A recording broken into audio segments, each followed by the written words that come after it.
Hello everyone, welcome back my YouTube channel. My name is Gulfasha और आप सभी देख रहे हैं मेरा official channel DU education club. I hope आप सभी ठीक होंगे और आप सभी अपनी अपनी स्टडी बहुत अच्छे से कर रहे होंगे। देखिए, आज की जो हमारी वीडियो होने वाली है वो BA प्रोग्राम सेमेस्टर 2 की होने वाली है। और सेमेस्टर 2 की जो आपकी हिस्ट्री है, ये हिस्ट्री की होने वाली है। और हिस्ट्री जो है आपकी, जिसका नाम है भारत का इतिहास 300 CE से 1200 CE। अगर आपके पास भी ये हिस्ट्री है तो ये वीडियो आप लोगों के लिए बहुत ज़्यादा इंपॉर्टेंट होने वाली है, क्योंकि हम फुल बुक जो इंपॉर्टेंट क्वेश्चन विद आंसर हैं उन्हें कवर करने वाले हैं। देखिए, इसकी 2 या 3 वीडियोस हो सकती हैं, तो आप मेरे यूट्यूब चैनल को सब्सक्राइब कर लीजिए एंड बेल आइकन को प्रेस कर लीजिए, ताकि जो मेरी अपकमिंग वीडियोस हों आप उन्हें देख पाएँ और अपनी स्टडी को कंटिन्यू कर पाएँ। एंड देखिए, मैंने आप लोगों के लिए क्वेश्चन पेपर भी ऑलरेडी प्रोवाइड करवा रखा है, लिंक आपको डिस्क्रिप्शन बॉक्स में मिल जाएगा, तो आप उस क्वेश्चन पेपर को भी देख सकते हैं और आपको अंदाज़ा हो जाएगा कि ये सारे ही क्वेश्चन कितने इंपॉर्टेंट हैं। तो लास्ट तक ज़रूर देखना एंड वीडियो को लाइक ज़रूर कीजिएगा। एंड अगर आपने अभी तक सब्सक्राइब नहीं किया है तो सब्सक्राइब भी कर लीजिए, ताकि जो मेरी अपकमिंग वीडियोस हों, पार्ट 2 वगैरह हों, वो आप देख पाएँ। एंड लास्ट में आपके एग्ज़ाम के पहले ही आपको सबका मर्ज मिलेगा, जो आपकी क्विक रिवीजन के काम आएगा। तो आपको मर्ज वीडियो भी देखने को मिलेगी, जो कि आपकी क्विक रिवीजन के लिए होगी, तो आप उसको भी देखना मत भूलिएगा। ठीक है, चलिए फिर स्टार्ट करेंगे बिना देरी करे। जो हमारा फर्स्ट क्वेश्चन है, हम लोग फर्स्ट क्वेश्चन से ही स्टार्ट करेंगे। फर्स्ट क्वेश्चन है हमारा, गुप्त वंश की प्रशासनिक व्यवस्था की मुख्य विशेषताओं की चर्चा कीजिए। यानी जो गुप्त वंश है, इसका जो प्रशासनिक व्यवस्था है, इसकी जो मुख्य विशेषता है, ये आपको बतानी है। तो सबसे पहले हम देखेंगे गुप्त वंश की प्रशासनिक व्यवस्था की मुख्य विशेषता। इस तरह से हेडिंग डालेंगे और फर्स्ट पॉइंट लिखेंगे राजशाही व्यवस्था। यानी जो राजशाही व्यवस्था थी वो किस तरह से एक महत्वपूर्ण व्यवस्था है, या फिर कहीं इसकी विशेषता है, इस तरह से इसमें आप लिखेंगे गुप्त काल की प्रशासनिक व्यवस्था पूर्णतः राजशाही पर आधारित थी। यानी जो गुप्त काल की प्रशासनिक व्यवस्था थी, जो प्रशासन वगैरह था, वो राजशाही जो व्यवस्था होती है उस पर आधारित थी। सम्राटों को अत्यधिक शक्तियाँ प्राप्त थी, उसे महाराजा, अधिराज, प्रमा भागवत आदि उपाधियाँ दी जाती थी। यानी देखिए, जो सम्राट होता था उसी के पास शक्ति होती थी, या ये कहें शक्तियों का केंद्र भी सम्राट होता था। इसी वजह से उसे महाराजा, अधिराज जैसी उपाधियों से पुकारा जाता था, या फिर उपाधियाँ दी जाती थी। सम्राटों को धर्म और नैतिकता के दायरे में रहकर शासन करना होता था, परंतु वह सर्वोच्च सत्ता का धारक होते थे। यानी देखिए, जो सम्राट होते थे उन्हें अपने धर्म और जो दायरे हैं उन्हीं में रहकर शासन करना होता था। ऐसा नहीं है वो किसी के साथ बदतमीजी करें या फिर क्रूर शासक बन जाए, तो ऐसा नहीं होता था। परंतु उनके साथ जो सर्वोच्च शक्ति है, या सर्वोच्च जो धारणा होती है, या सबसे ऊपर जो मानने वाला तरीका होता है, वो माना जाता था। यानी राजा को सबसे ऊपर माना जाता था। नेक्स्ट होती है हमारी केंद्रीय शासन। ये भी एक विशेषता है। किस तरह से गुप्त साम्राज्य का केंद्रीय प्रशासन अत्यधिक संगठित था। सम्राटों की सहायता के लिए मंत्री परिषद होती थी, जिसे मुख्यमंत्री, सेनापति, महादंडनायक, महामात्य और अन्य सेनाधिकारी शामिल होते थे। यानी देखिए, जो राजा होता था वो केंद्र में होता था, लेकिन उसकी हेल्प के लिए जो मंत्री परिषद होती है, या मंत्रियां होते हैं, वो भी होते थे। जैसे कि मंत्री हो गया, सेनापति हो गया, दंडनायक हो गया, जो कि दंड वगैरह देते थे। ये सभी जो अधिकारी होते थे वो भी होते थे। महामात्य कौन होते थे? सम्राट का प्रमुख सलाहकार जो होता था, यानी जो भी सलाह देगा, जो प्रमुख सलाह देगा, वो महामात्य कहलाता था। ठीक है, यानी सलाह देने वाला। नेक्स्ट अब हम देखेंगे, नेक्स्ट में आप लिखेंगे संधि विग्रहिक विदेश मंत्री, जो संधि व युद्ध का नियंत्रण करते थे। यानी संधि और युद्धों को नियंत्रित करते थे। दंडपाशिक न्यायिक अधिकारी, जो न्याय देता था, उसे दंडपाशिक कहा जाता था। जो नेक्स्ट हमारी विशेषता है वो है हमारी प्रांतीय प्रशासन। प्रांतीय प्रशासन भी इसकी एक विशेषता है। किस तरह से गुप्त साम्राज्य को अनेक प्रांतों में बांटा गया था। प्रत्येक प्रांत का शासन उपरी महाराजा कहलाता था।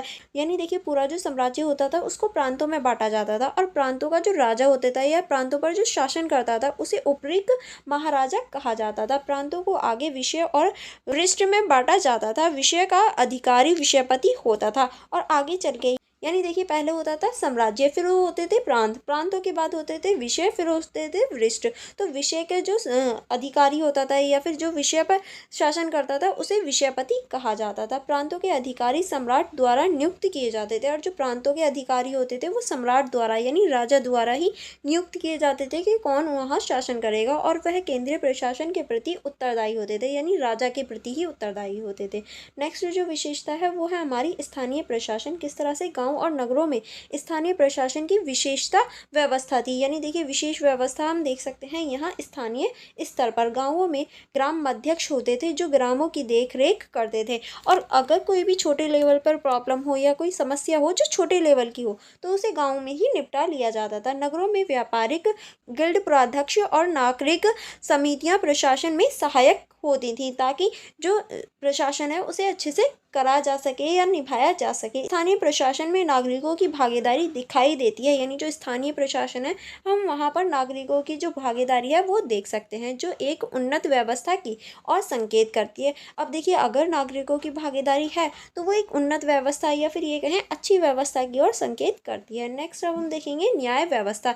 देखिए न्याय व्यवस्था भी एक विशेषता है। किस तरह से गुप्त काल की न्याय व्यवस्था धार्मिक और सामाजिक नियमों पर आधारित थी। यानी इस टाइम पे जो न्याय व्यवस्था थी वो हम धार्मिक और जो सामाजिक नियम होते हैं उन पर आधारित देख सकते हैं। धर्मशास्त्र को न्याय का आधार माना जाता था, और जो धर्मशास्त्र होता था उसी को न्याय का आधार माना जाता था। सम्राट सर्वोच्च न्यायाधीश होते थे, और देखिए कोई भी प्रॉब्लम हो, कोई भी सल्यूशन देना हो तो सम्राट का जो एक तरह से जो भी वो सम्राट कहेंगे वही लास्ट जो ऑप्शन है, या ये कहें लास्ट जो बात होगी या लास्ट जो न्याय होगा वो सम्राट का ही माना जाता था। यानी सबसे ऊपर सम्राट को माना जाता था। प्रांतों और जिलों में न्यायिक अधिकारी नियुक्त किए जाते थे। यानी जिस तरह से आज होता है न्यायिक यानी जज वगैरह होते हैं, उसी तरीके से पहले प्रांतों और जिलों में न्यायिक जो अधिकारी होते थे वो नियुक्त किए जाते थे। दीवानी और फौजदारी मामलों में पृथक न्यायिक होती थी। यानी देखिए जो दीवानी और जो फौजदारी मामले होते थे उनके लिए पृथक जो न्यायिक होते थे, यानी जो न्यायालय वगैरह होता था वो भी पृथक यानी अकेला होता था। नेक्स्ट अब हम देखेंगे सैन्य व्यवस्था। अब इसकी एक विशेषता सैन्य व्यवस्था भी है। किस तरह से गुप्त वंश ने एक सशक्त सेना का गठन किया था, जिसमें पैदल सैनिक, घुड़सवार, रथ और हाथी शामिल थे। यानी देखिए इनकी जो सेना थी उसमें पैदल सैनिक हो गए, घुड़सवार हो गए, रथ हो गए, और जो हाथी वाली सेना थी वो भी शामिल थी। सेना का प्रमुख सेनापति होता था। यानी जो भी सेना को हैंडल करेगा या राह दिखाएगा उसे सेनापति कहा जाता था। सैनिकों को वेतन के रूप में भूमि दी जाती थी, जिसे अग्रहार कहा जाता था। यानी सैनिकों को वेतन यानी पैसे ना देकर भूमि दे दी जाती थी, जिसे अग्रहार कहा जाता था। सम्राट समुद्रगुप्त और चंद्रगुप्त विक्रमादित्य जैसे महान विजेता थे जो अपनी सैन्य शक्ति के लिए प्रसिद्ध थे। और अगर हम जो सैन्य शक्ति है उसके लिए कहें तो सम्राट समुद्रगुप्त और चंद्रगुप्त विक्रमादित्य हैं, ये सबसे ज़्यादा प्रचलित या ये कहें सबसे ज़्यादा महान शासक हैं अपनी शक्ति के लिए। नेक्स्ट अब हम विशेषता देखेंगे आर्थिक प्रशासन। इसमें आप लिखेंगे राजस्व प्रशासन गुप्त साम्राज्य की रीढ़ थी। भूमि कर मुख्य आय का स्रोत था। यानी देखिए राजस्व जो साम्राज्य है उसकी राजस्व जो है वो प्रशासन की एक तरह से रीढ़ के रूप में हम देख सकते हैं, और जो भूमि कर होता था वो सबसे ज़्यादा प्रमुख होता था आय के स्रोत में, क्योंकि भूमि पर कर लगाकर पैसे लिए जाते थे टैक्स के रूप में। अन्य कर जैसे व्यापारिक कर, विक्रय कर, शिल्पों और व्यापारियों से कर लिया जाता था। यानी देखिए अन्य भी कर होते थे, सबसे इम्पोर्टेंट भूमि कर होता था, उसके अलावा जो व्यापारिक कर होता था, विक्रय कर होता था, शिल्प यानी किसी चीज़ की बनावट पे, व्यापार पर, इन पर भी कर लिया जाता था। भू राजस्व का संग्रह अधिकारी आयुक्त या करदायक करता था। यानी जो भी भू राजस्व संभालता था या लेता था उसे आयुक्त या फिर करदायक कहा जाता था। राजस्व का उपयोग सार्वजनिक निर्माण कार्य, सेना और राजकीय खर्चों के लिए किया जाता था। यानी जो भी टैक्स आएगा उसका उपयोग जो सार्वजनिक निर्माण हो गया, सेना हो गया, या फिर आज के जो खर्चे होते हैं जो राजा वगैरह या फिर जो सेना के खर्चे होते हैं उनके लिए किया जाता था। अब हम देखेंगे इस क्वेश्चन का निष्कर्ष में आप लिखेंगे गुप्त काल की प्रशासनिक व्यवस्था ने भारतीय प्रशासन प्रणाली को एक नई दिशा दी। सम्राट की सर्वोच्चता के बावजूद प्रशासन के विभिन्न स्तरों पर अधिकारियों की नियुक्ति और नागरिकों की भागीदारी ने इन व्यवस्था को सुदृढ़ बनाया। यानी हम कह सकते हैं जो नागरिकों की भागीदारी है उन्होंने इस व्यवस्था को बहुत अच्छा बना दिया था। यह व्यवस्था न केवल राजनीतिक स्थिरता प्रदान करती हैं बल्कि सामाजिक एवं आर्थिक विकास को भी सुनिश्चित करती हैं, क्योंकि इनकी वजह से जो राजनीतिक स्थिरता है वही नहीं बनी बल्कि जो हमारा सामाजिक और आर्थिक विकास है वो भी हम देख सकते हैं जो कि इनकी नीतियों की वजह से हुआ है। ठीक है, नेक्स्ट क्वेश्चन की तरफ चलेंगे। नेक्स्ट क्वेश्चन है हमारा हर्ष के राज्य विस्तार एवं प्रशासन का वर्णन कीजिए। यानी जो राजा हर्ष थे उनके राज्य विस्तार और जो उनका प्रशासन है उनके बारे में हमें बताना है। तो हम देखेंगे हर्ष का राज्य विस्तार, किस तरह से जो हर्ष हैं उन्होंने राज्य विस्तार किया। चलिए इसको देख लेते हैं। पहले हम देखेंगे हर्षवर्धन राज्यकाल। यानी हर्षवर्धन जो है या हर्ष जो है उनका राज्यकाल जो है वो 606 से 647 ईस्वी तक था। भारत के उत्तर में एक महान सम्राट के रूप में उभरे थे। वह वर्धन वंश के राजा थे और उन्होंने थानेसर से शासन आरंभ किया था। यानी देखिए जो हर्ष हैं वो वर्धन वंश के राजा थे और इन्होंने थानेश्वर से अपना जो शासन है वो शुरू किया था। प्रारंभिक विजय, अगर हम इनकी प्रारंभिक विजय के बारे में बात करें तो हर्ष ने अपने बड़े भाई राजवर्धन की हत्या के बाद सत्ता संभाली और कन्नौज की गद्दी पर बैठे और सबसे पहले जो इनका राज्याभिषेक हुआ था वो कन्नौज की गद्दी पर हुआ था। उत्तर भारत का एकीकरण, हर्ष ने मालवा, बंगाल, बिहार, उड़ीसा और काठियावाला के क्षेत्रों को अपने अधीन कर लिया। यानी अगर हम इनके उत्तर भारत की एकीकरण की बात करें तो इन्होंने मालवा हो गया, बंगाल हो गया, बिहार, उड़ीसा और जो काठियावाड़ा है इन सभी पर इन्होंने अपना जो शासन है वो अधीन कर लिया था। दक्षिण अभियान, इसमें आप लिखेंगे हर्ष ने दक्षिण भारत की ओर भी अभियान चलवाया परंतु चालुक्य राजा पुलकेश्वर द्वितीय से पराजित हो गया। यानी ये दक्षिण में भी गए थे अपने जो राज्य विस्तार है उसके लिए, लेकिन जो चालुक्य के राजा थे पुलकेश्वर द्वितीय, उनसे ये पराजित हो गए या फिर ये कहें उनसे ये हार गए थे। ठीक है, चलिए आगे बढ़ेंगे। आगे अब हम देखेंगे राजधानी।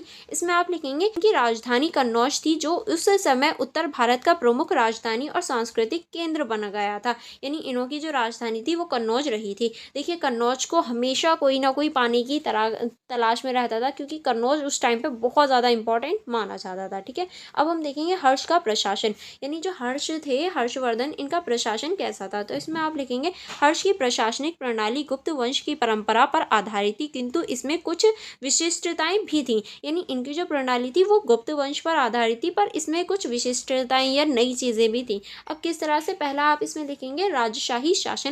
हर्ष स्वयं सर्वोच्च शासक थे परंतु उनके प्रशासनिक कार्यों के लिए योग्य अधिकारियों की नियुक्ति भी थी। यानी ये सबसे ऊपर जो शासक थे वो थे हर्ष, यानी राजा थे, लेकिन इनके कार्य करने के लिए इन्होंने जो लोग हैं उनको भी नियुक्त कर रखा था। केंद्रीय प्रशासन, मंत्री परिषद, राजपुरोहित, सेनापति और राज्य सचिव जैसे अधिकारी शासन में महत्वपूर्ण भूमिका निभाते थे। यानी ऐसा नहीं है सारा बर्डन या फिर सारी चीज़ें इन्हीं के ऊपर हो, नहीं, इन्होंने कुछ मंत्री परिषद, राजपुरोहित, सेनापति, इस तरह से लोग रख रखे थे जो इनकी जो भूमिका है उसको निभाने का कार्य करते थे। प्रांतीय प्रशासन, साम्राज्य को प्रांतों में विभाजित किया गया था जिनका संचालन उपरीक और विषयपति जैसे अधिकारी करते थे। यानी इन्होंने अपने पूरे ही साम्राज्य को प्रांतों में बांटा था जिनका जो संचालन है वो उपरीक या फिर विषयपति करते थे, लेकिन इनका जो अधिकार था ये कहें इन सबकी जो बागडोर थी वो इन्हीं के हाथ में रहती थी। नेक्स्ट अब हम देखेंगे स्थानीय प्रशासन। गाँवों और नगरों में ग्राम अध्यक्ष एवं नगर अध्यक्ष प्रशासन संभालते थे। स्थानीय जनता का प्रशासन में योगदान था। यानी देखिए गाँवों के आधार पर भी ग्राम अध्यक्ष होते थे और नगरों के आधार पर भी नगर अध्यक्ष होते थे जो वहाँ की प्रॉब्लम्स होती थी या छोटी मोटी चीज़ें होती थी उनको सॉल्व करने का कार्य करते थे ताकि हर किसी चीज़ पे या छोटी मोटी चीज़ पे राजा तक ना पहुँचा जाए, वो निचले स्तर पर ही सॉल्व हो जाए। ठीक है, और इनमें जनता की भी भागीदारी बहुत थी। अब हम देखेंगे न्याय व्यवस्था। राजा सर्वोच्च न्यायाधीश था। धार्मिक नियमों के अनुसार न्याय दिया जाता था। अपराधों पर कठोर दंड दिया जाता था। यानी जो राजा होता था वो सबसे ऊपर माना जाता था और अगर अपराध किया है तो कठोर जो दंड है वो भी दिया जाता था। सैन्य शक्ति, हर्ष के पास एक बड़ी सेना थी जिसमें घुड़सवार, रथ, पैदल सैनिक और हथियारों की बड़ी संख्या थी। यानी हम कह सकते हैं जो हर्ष हैं इनके पास बहुत बड़ी सेना थी, पैदल सेना भी थी, रथ वाले भी थे और जो घुड़सवार होते थे वो भी थे और इनके पास बहुत सारे हथियार भी थे। ठीक है, अब हम देखेंगे धार्मिक नीतियाँ। धार्मिक नीतियों में आप लिखेंगे हर्ष एक बौद्धिक अनुयायी थे परंतु वह सभी धर्मों के प्रति सहिष्णु थे। उन अनेक विहार, स्तूप और धर्मशाला बनाई थी। यानी देखिए ये जो है वो वैसे तो बौद्ध धर्म के अनुयायी थे या बौद्ध धर्म को मानते थे पर ये और धर्मों की इज्जत भी करते थे, तो जिसकी वजह से इन्होंने विहार, स्तूप और धर्मशाला जो होती हैं वो भी बनवाई थी। नेक्स्ट अब हम देखेंगे राजस्व व्यवस्था। भूमि कर मुख्य आय का स्रोत था। राजस्व संग्रह के लिए विशेष अधिकारी नियुक्त किए जाते थे। देखिए उस टाइम पे जो भूमि कर होता था वो बहुत ज़्यादा इंपॉर्टेंट माना जाता था हर राजा के लिए या हर जो सम्राट है उसके लिए। तो आप भूमि कर का जो पॉइंट है वो हर किसी में लिख सकते हैं। ठीक है, चलिए अब देखेंगे हम इस क्वेश्चन का निष्कर्ष भी जरूर लिखना क्योंकि निष्कर्ष जो है वो बहुत इंपॉर्टेंट हो जाता है आपके क्वेश्चन को एक अच्छे वे में या फिर एक तरह से सुव्यवस्थित तरीके में दिखाने के लिए। ठीक है, इसके निष्कर्ष में आप लिखेंगे हर्षवर्धन एक विजय शासक, दक्ष प्रशासक और उदार धर्म नायक थे, क्योंकि देखिए सभी धर्मों की इज्जत करते थे, बहुत ज़्यादा शक्तिशाली थे, तो हम इस तरह से इनको देख सकते हैं। उनके शासनकाल में उत्तर भारत में स्थापत्य, सांस्कृतिक उन्नति और प्रशासनिक कुशलता का समावेशन देखने को मिलता है। हर्ष का शासन गुप्त काल के बाद एक नई राजनीतिक स्थिरता का प्रतीक बन गया, क्योंकि देखिए यहाँ पर बहुत ज़्यादा राजनीति की जो स्थिरता थी वो देखने को मिलती है। ऐसे नहीं उथल पुथल हो, नहीं, सारी चीज़ें सुव्यवस्थित तरीके में हम यहाँ देख सकते हैं। ठीक है, नेक्स्ट क्वेश्चन की तरफ चलेंगे। नेक्स्ट क्वेश्चन है हमारा, पाल प्रतिहार व राष्ट्रकूट के बीच संघर्षों के प्रमुख चरणों पर प्रकाश डालते हुए इसके एक कारणों की विवेचना कीजिए। यानी जो पाल है, प्रतिहार है और राष्ट्रकूट है, देखिए इन तीनों के बीच में हमेशा संघर्ष रहा है, तो इनके जो संघर्ष थे उन पर जो चरण है उन पर हमें प्रकाश डालना है, उनके कारणों के बारे में बताना है कि क्यों संघर्ष था। ठीक है, तो हम देखेंगे पाल प्रतिहार और राष्ट्रकूट के बीच का जो संघर्ष है, इसके संघर्ष को किस तरह से देखेंगे। तो पहले हम देखेंगे प्रस्तावना। प्रस्तावना में क्या लिखेंगे आप, 8वीं से 10वीं शताब्दी के मध्य भारत में 3 प्रमुख राजवंश, पाल जो कि पूर्व भारत में थे, प्रतिहार जो कि उत्तर पश्चिमी भारत में थे, और राष्ट्रकूट जो कि दक्षिण भारत के थे, ठीक है, के बीच सत्ता और प्रभुत्व को लेकर लंबे समय तक संघर्ष रहा। अगर मैं आपको सिंपल लैंग्वेज में बताऊं या फिर आसान भाषा में बताऊं तो ये क्या बोल सकते हैं कि देखिए जो पाल हैं, प्रतिहार हैं और राष्ट्रकूट हैं, तीनों ही आपस में सिर्फ लड़ते रहे सत्ता के लिए, सारी चीज़ों के लिए, और जब तक तीनों ही समाप्त ना हो गए ना, मतलब इनका ये था कि मुझे नहीं मिलेगा तो तुझे भी नहीं मिलेगा, इस तरह से ये तीनों लड़ते थे। तीनों ही जब तक समाप्त नहीं हो गए ना, इनका युद्ध, इनका जो संघर्ष है वो कभी ख़त्म नहीं हुआ। ये चीज़ आप अभी देखोगे आगे कि किस तरह से ये तीनों ही आपस में लड़ते रहते थे, और तीनों ही जब समाप्त हो गए, यानी ना तुझे मिला, ना तुझे मिला, ना मुझे मिला, इस तरह से की कंडीशन थी इनके पास में, जब ये चीज़ ख़त्म हो गई ना तब इन्हें जाके सुकून मिला। ठीक है, इस तरह से हम देख सकते हैं। चलिए इसको आगे कंटिन्यू करेंगे। यह त्रिकोणीय संघर्ष भारतीय इतिहास का महत्वपूर्ण अध्याय है। यानी देखिए इसी संघर्ष को कि ना तुझे देंगे, ना तुझे देंगे, ना खुद लेंगे, इस ये वाला जो संघर्ष था ना, इसी को त्रिकोणीय संघर्ष भी कहा जाता है। अगर आपके एग्जाम में त्रिकोणीय संघर्ष आ जाए तो ये जो बात हो रही है, ये पाल, प्रतिहार और राष्ट्रकूट का जो संघर्ष है वही बात हो रही है। तो आप इस क्वेश्चन को या ये कहूँ इस आंसर को उसमें लिख सकते हैं, जिसे त्रिपक्षीय संघ भी कहा जाता है। देखिए यहाँ त्रिकोणीय संघर्ष और यहाँ त्रिपक्षीय संघ कहा गया है, बात एक ही की हो रही है, तो आप इसको ध्यान रखिएगा। ठीक है, इस संघर्ष का प्रमुख कारण था कन्नौज पर अधिकार प्राप्त करना, क्योंकि कन्नौज इस टाइम पे बहुत महत्वपूर्ण रखता था, जो उस समय उत्तर भारत की राजनीतिक और आर्थिक दृष्टि से अत्यंत महत्वपूर्ण था। इसीलिए तीनों ही कन्नौज को प्राप्त करना चाहते थे, कन्नौज पर अपना कब्जा चाहते थे। ठीक है, अब हम देखेंगे संघर्ष के प्रमुख कारण। तो पहला ही कारण आप लिखेंगे कन्नौज पर नियंत्रण की लालसा। किस तरह से कन्नौज को नियंत्रित करना राजनीतिक प्रतिष्ठिता, व्यापारिक समृद्धि और उत्तर भारत में प्रभुत्व का प्रतीक था, इसीलिए तीनों राजवंश इस पर अधिकार जमाना चाहते थे, क्योंकि सभी चाहते थे कि कन्नौज पर उनका अधिकार हो जाए। ठीक है, नेक्स्ट अब हम देखेंगे राजनीतिक विस्तारता। किस तरह से पाल, प्रतिहार और राष्ट्रकूट सभी अपने राज्य का विस्तार करना चाहते थे, जिससे उनका आपसी टकराव स्वाभाविक था, क्योंकि ये लोग अपना जो राजकीय विस्तार है वो चाहते थे, इसी वजह से ये आपस में टकराते रहते थे। नेक्स्ट अब हम देखेंगे संस्कृति एवं धार्मिक प्रतिष्ठिता। बौद्ध धर्म के संरक्षक थे, यानी पाल जो थे वो बौद्ध धर्म को मानते थे, और जो प्रतिहार थे वो हिंदू धर्म को मानते थे, और जो राष्ट्रकूट थे वो जैन धर्म को मानते थे। इसी वजह से इनमें धार्मिक जो पहचान है वो भी अलग अलग होने की वजह से इनका जो संघर्ष था वो हमेशा रहता था। नेक्स्ट अब हम देखेंगे सामरिक शक्ति प्रदर्शन। किस तरह से तीनों वंशों ने शक्तिशाली सेना खड़ी की थी और वह एक दूसरे को परास्त करके अपनी वर्चस्व स्थापित करना चाहते थे, यानी तीनों ही आपस में लड़ते रहते थे, और तीनों ही ये सोचते थे मैं शक्तिशाली, मैं शक्तिशाली या फिर मैं शक्तिशाली, इस तरह से देखते थे। संघर्ष के प्रमुख अगर हम चरणों की बात करें तो पहला चरण है हमारा प्रारंभिक चरण, जो कि हमारा 8वीं शताब्दी में देखने को मिलता है। ठीक है, इसको देखेंगे। प्रारंभिक चरण में आप लिखेंगे, पहले हम देखेंगे नागभट्ट प्रथम ने पश्चिमी भारत में शक्ति प्राप्त की, यानी जो नागभट्ट प्रथम है उन्होंने पश्चिमी भारत पर शक्ति प्राप्त कर ली थी, जो कि प्रतिहार वंश के थे। ठीक है, नेक्स्ट अब हम देखेंगे धर्मपाल ने कन्नौज पर अधिकार किया और वहाँ एक शासन की स्थापना की, यानी इन्होंने जो धर्मपाल हैं इन्होंने कन्नौज पर जो अधिकार है वो कर लिया, और ये जो थे ये पाल वंश के थे। ठीक है, इस पर वत्स्यराज ने आक्रमण किया और कन्नौज पर कब्जा कर लिया, यानी जो धर्मपाल हैं इन पर वत्स्यराज ने हमला किया और कन्नौज पर अपना अधिकार प्राप्त कर लिया, और जो वत्स्यराज हैं ये प्रतिहार वंश के थे, यानी ये वाले वंश के थे। ठीक है, नेक्स्ट अब हम इसमें लिखेंगे, आगे चलेंगे। आगे अब हम देखेंगे इसके बाद राष्ट्रकूट राजा ध्रुव ने उत्तर की ओर आक्रमण कर दोनों को पराजित किया। और देखिए जो ध्रुव राजा थे ये भी बहुत ज़्यादा शक्तिशाली थे और ध्रुव ने उत्तर की ओर आक्रमण करके इन दोनों को ही पराजित कर दिया था। यह त्रिपक्षीय संघर्ष का पहला प्रमुख उदाहरण है और इसी को हम त्रिपक्षीय संघर्ष जो है इसका प्रमुख उदाहरण देख सकते हैं या कह सकते हैं। दूसरा हम देखेंगे मध्य चरण, जो कि हमारी 9वीं शताब्दी का है। इसमें आप लिखेंगे देवपाल ने साम्राज्य का विस्तार किया किंतु कन्नौज को स्थायी रूप से अपने अधीन नहीं कर पाए। यानी जो देवपाल थे जो पाल वंश के थे उन्होंने कन्नौज पर आक्रमण तो किया लेकिन उसे स्थायी रूप से अपने पास नहीं रख पाए, यानी कुछ टाइम तक ही उनके पास रहा। अब हम देखेंगे नागभट्ट द्वितीय ने कन्नौज को फिर से जीतकर वहां अपनी राजधानी बना ली, जो कि प्रतिहार वंश के थे नागभट्ट द्वितीय। ठीक है, नेक्स्ट अब हम देखेंगे राष्ट्रकूट शासन गोविंद तृतीय ने उत्तर भारत पर चढ़ाई कर प्रतिहारों को चुनौती दी। यानी जो गोविंद तृतीय हैं उन्होंने भी उत्तर भारत पर कब्जा किया था और जो प्रतिहार हैं उन्हें चुनौती दी थी। इस समय राष्ट्रकूटों ने इस अस्थायी विजय तो प्राप्त की लेकिन स्थायी नियंत्रण नहीं कर पाए। यानी इस टाइम आते आते जो राष्ट्रकूट हैं उन्होंने अस्थायी तो नियंत्रण यहाँ प्राप्त कर लिया था लेकिन स्थायी नहीं रहा, कुछ टाइम बाद ही उन्हें हरा दिया गया था। ठीक है, अब हम देखेंगे अंतिम चरण जो कि हमारा 10वीं शताब्दी का है।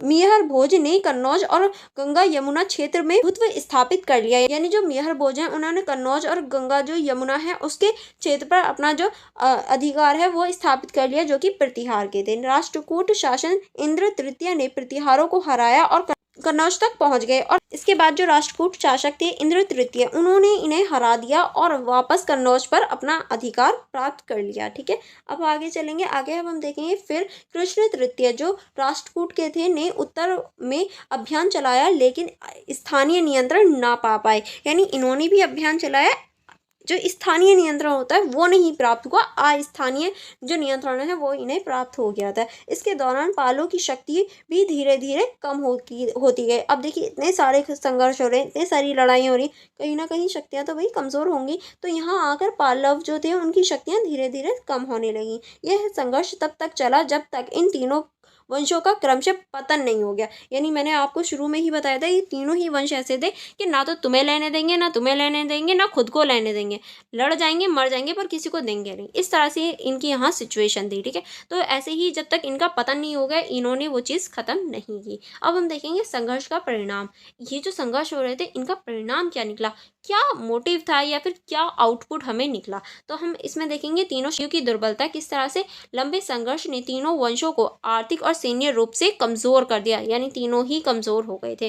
नेक्स्ट अब हम देखेंगे कन्नौज की स्थिति अस्थिर। कन्नौज जैसे समृद्ध क्षेत्रों का बार बार शासन बदलता रहा जिससे वहां की राजनीतिक स्थिरता समाप्त हो गई। यानी जो राजनीतिक स्थिरता थी और जो राजनीतिक मजबूती थी वो भी कमजोर हो गई थी क्योंकि बार बार वहीं आक्रमण हो रहे थे। नेक्स्ट अब हम देखेंगे शक्तियों का उदय। संघर्ष की समाप्ति के बाद पश्चिमी और उत्तर भारत में राजपूत, चंदेल, कलचिरी और अन्य स्थानीय राजवंशों का उदय हुआ। क्योंकि देखिए अब तीनों ही शक्ति कमजोर हो गई थी, जो स्थानीय लोग थे या फिर स्थानीय जो छोटे मोटे शासक थे वो भी अब बढ़कर आने लगे थे। नेक्स्ट अब हम देखेंगे इस्लामी आक्रमणों के लिए रास्ता खुल गया, क्योंकि अब जो ये लोग थे अंदर वाले ही कमजोर हो जाएंगे तो बेशक बाहर वाले तो घुसेंगे ही। तो इस तरह से जो इस्लामी जो आक्रमण थे वो भी अब होने लगे, क्योंकि अब इस्लामी जो आक्रमण थे उनके लिए रास्ता मिल गया था। तीनों शक्तियों के परस्पर संघर्ष और पतन के कारण उत्तर भारत में एक राजनीतिक शून्यता उत्पन्न हुई, जिससे 11वीं शताब्दी में मुस्लिम आक्रमणकारी आसानी से भारत में प्रवेश कर पाए या आसानी से उन्होंने भारत में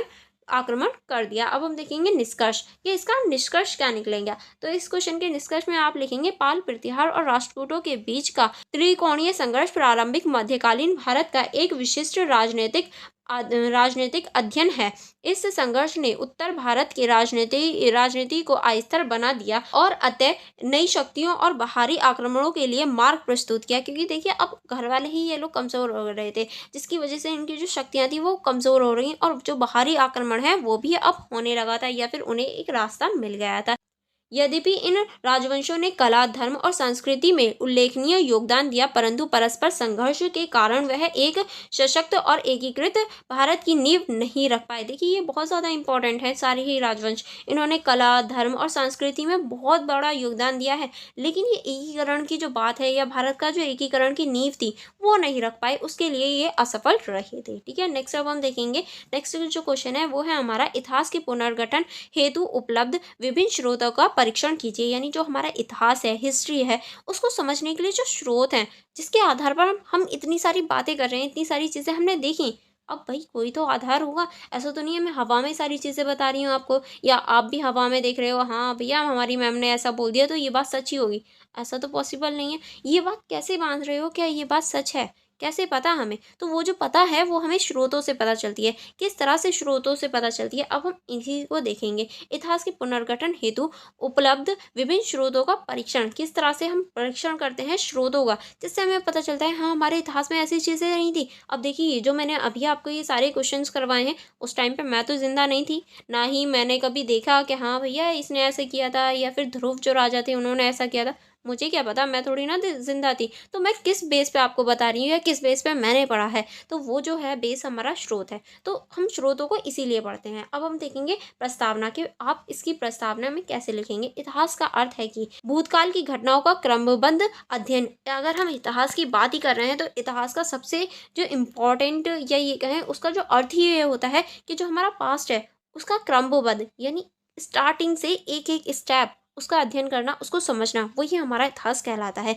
किसी राष्ट्रीय या समाज के अतीत को जानने के लिए इतिहास का पुनर्गठन आवश्यक है, तभी हम उस राष्ट्रीय या फिर उस समाज को जान सकते हैं। जब तक हमें उसका इतिहास नहीं पता होगा हम उसे नहीं जान सकते। इस कार्य के लिए इतिहासकार विभिन्न स्रोतों का सहारा लेते हैं। अब देखिए बहुत सारे ऐसे स्रोत हैं जिसकी हम सहायता लेते हैं, जिसे हम मुख्य दो भागों में बांट सकते हैं। अब कौन कौन से दो भाग हैं? पहला होता है हमारा प्राथमिक स्रोत और दूसरे होते हैं हमारे द्वितीय स्रोत। नीचे हम इन विभिन्न स्रोतों का विस्तार से जानेंगे कि कौन सा प्राथमिक स्रोत होता है और कौन सा द्वितीय स्रोत होता है। ठीक है, चलिए देखेंगे।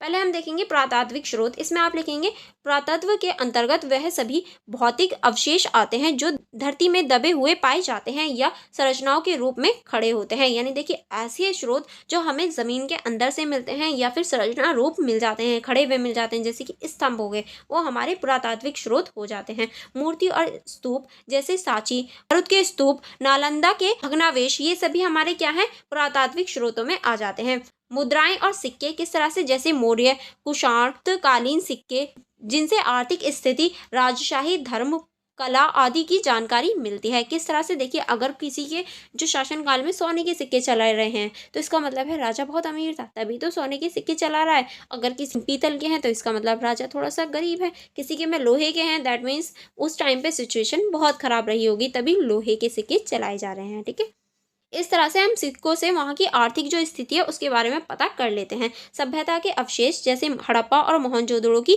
खुदाई से हमें सभ्यता के अवशेष मिले हैं, जिससे हमें पता चलता है कि हाँ उस टाइम की कोई सभ्यता रही होगी। शिलालेख व अभिलेख जैसे अशोक के शिलालेख, प्रयाग प्रशस्ति, इलाहाबाद स्तंभ, इन सभी से भी हमें उस टाइम के लेखा जोखा का पता चलता है कि हाँ उस टाइम पे ऐसा कुछ रहा था। अब हम देखेंगे महत्व। महत्व में आप लिखेंगे यह स्रोत प्रत्यक्ष प्रमाण होते हैं, इसीलिए इनकी प्रामाणिकता अधिक मानी जाती है। इससे कला, वास्तुकला, जीवन शैली, शासकों की नीतियों आदियों का ज्ञान मिलता है। यानी देखिए ये प्रत्यक्ष रूप से होते हैं, ऐसा नहीं है इसमें घुमा फिरा के या कहीं और से हमें डाउट वाली बात हो, नहीं, जो उस टाइम पे लिखा गया है वो सच ही होता था, या ये कहें उस टाइम की जो चीज़ें हैं वो गुदवाई जाती थी, तो हमें इससे उनके बारे में पता चल जाता है। अब हम देखेंगे साहित्य स्रोत।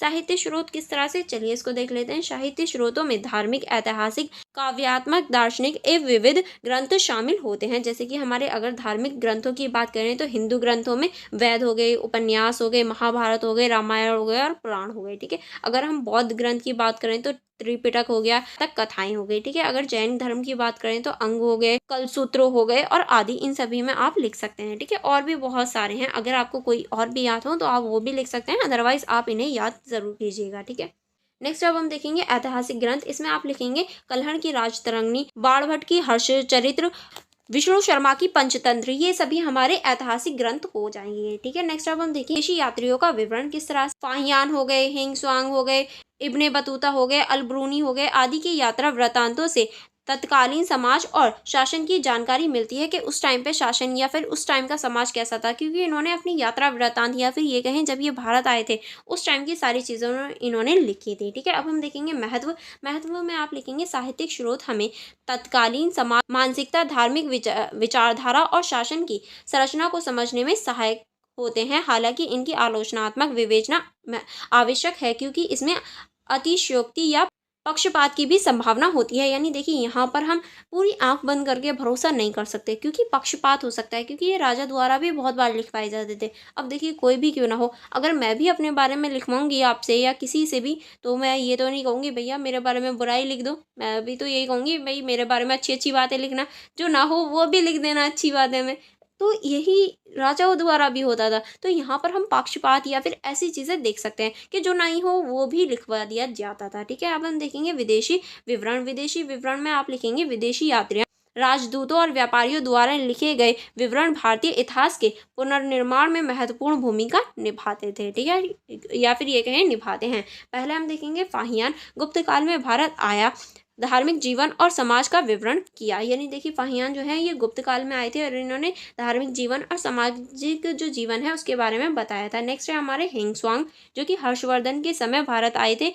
शिक्षा व्यवस्था, नालंदा और प्रशासन आदि की जानकारी दी है। यानी इन्होंने शिक्षा व्यवस्था, उस टाइम पे नालंदा जो विश्वविद्यालय जो बिहार में स्थित है उस टाइम पे वो बहुत ज़्यादा प्रचलित था, तो उसके बारे में इन्होंने बताया है, और यहाँ की जो प्रशासनिक व्यवस्था थी उसके बारे में भी बताया है। ठीक है, नेक्स्ट अब हम देखेंगे मेगस्थनीज, जो मौर्यकालीन भारत में सेल्यूकस का राजदूत था, इंडिका ग्रंथ लिखा। यानी देखिए जो मेगस्थनीज है वो भारत में मौर्यकालीन जो सेल्यूकस थे इनके राजदूत या फिर ये कहें राजदूत बनकर ये आए थे, जिन्होंने इंडिका बुक लिखी थी। अब हम देखेंगे इब्ने बतूता, तुगलकालीन भारत की यात्रा की, दिल्ली सल्तनत के सामाजिक जीवन का विवरण किया। यानी देखिए जब तुगलकों का शासन चल रहा था तब ये भारत आए थे और इन्होंने दिल्ली सल्तनत की जो सामाजिक जीवन था उसके बारे में या फिर उसके बारे में वर्णन किया है। ठीक है, अब हम देखेंगे महत्व। महत्व में आप लिखेंगे विदेशी विवरण भारत की बाहरी दृष्टिकोण की तुलना कर इतिहास का अधिक वस्तुनिष्ठ बनाने में सहायक होते हैं। इससे क्या पता चलता है कि हाँ हमारे जो भारत का इतिहास है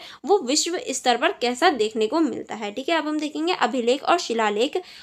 राजाओं द्वारा पत्थर स्तंभों, ताम्रपात्रों पर खुदवाए गए आदेश, दानपत्र, युद्ध वर्णन आदि उदाहरण, अशोक के शिलालेख, पर्याय, प्रशस्ति, अरोरा का लेख, ये सभी हमारे शिलालेख या फिर ये कहूँ अभिलेख में आ जाते हैं। क्योंकि देखिए जो पत्थरों पर खुदवाए जाते थे या फिर स्तंभों पर वो हमारे अभिलेख हो जाते थे, ताम्रपात्र हो गए या फिर किसी पर भी खुदवाए जाते थे वो हमारे शिलालेख हो गए। इस तरह से हम इनको देख सकते हैं। अगर हम इनके महत्व की बात करें तो इसमें आप लिखेंगे यह शासकीय दृष्टिकोण से लिखाए जाते थे, अतः राजनीतिक इतिहास के लिए अत्यंत महत्वपूर्ण है, क्योंकि इसमें जो भी चीज़ें दी जाती थी, दान की चीज़ें या फिर जो भी कराया जाता था वो सभी लिखा जाता था। नेक्स्ट अब हम देखेंगे यात्रा वृत्तांत एवं जीवनी। यानी जितनी भी यात्रा वृत्तांत है उनकी जो जीवनी है या जीवनी जो लिखी गई हैं। हर्ष चरित्र जो कि बाणभट्ट ने लिखी है, हर्षवर्धन के जीवन पर आधारित है, यानी जो राजा हर्ष है उनके जीवन पर आधारित है।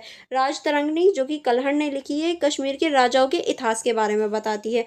अकबरनामा जो कि अबुल फजल ने लिखी है, ये अकबर के शासन का वितरण करती है या अकबर का जो शासन है उसके बारे में बताती है। ठीक है, तबकाए ए नासिरी और तबकाए ए फिरोजशाही मध्यकालीन भारत के इतिहास हेतु महत्वपूर्ण है, क्योंकि इसमें मध्यकालीन जो भारत है उसका इतिहास हमें देखने को मिल जाता है। अब हम इनके महत्व की बात करें तो यह जीवन ग्रंथ शासन और सम्राटों के इतिहासों को समझने में सहायक होती हैं। यद्यपि इसमें अलंकरण और चापलूसी की प्रवृत्ति भी पाई जाती है। यानी देखिए ये इम्पोर्टेंट तो है हमारे सम्राटों या फिर हमारी जो जानकारी है उसके दृष्टिकोण से, लेकिन इसमें चापलूसी जैसी भी चीज़ें देखने को मिलती है, क्योंकि राजा जब भी लिखवाते थे अपने बारे में बड़ा चढ़ा कर लिखवाते थे। जैसे अभी मैंने बताया अगर मैं अपने बारे में भी लिखवाऊंगी तो कोई बुराई नहीं लिखवाऊंगी कि हाँ भैया मेरे अंदर ये कमी है या ये बुराई है, और जो कमियाँ हैं उनको भी बढ़ा चढ़ा कर तारीफों में बदल कर लिखवाऊंगी। तो इस तरह से चापलूसी हम देख सकते हैं। ठीक है, अब हम देखेंगे इस क्वेश्चन का निष्कर्ष। निष्कर्ष में आप लिखेंगे इतिहास के पुनर्गठन में उपरोक्त सभी स्रोत परस्पर पूरक हैं, केवल एक स्रोत पर निर्भर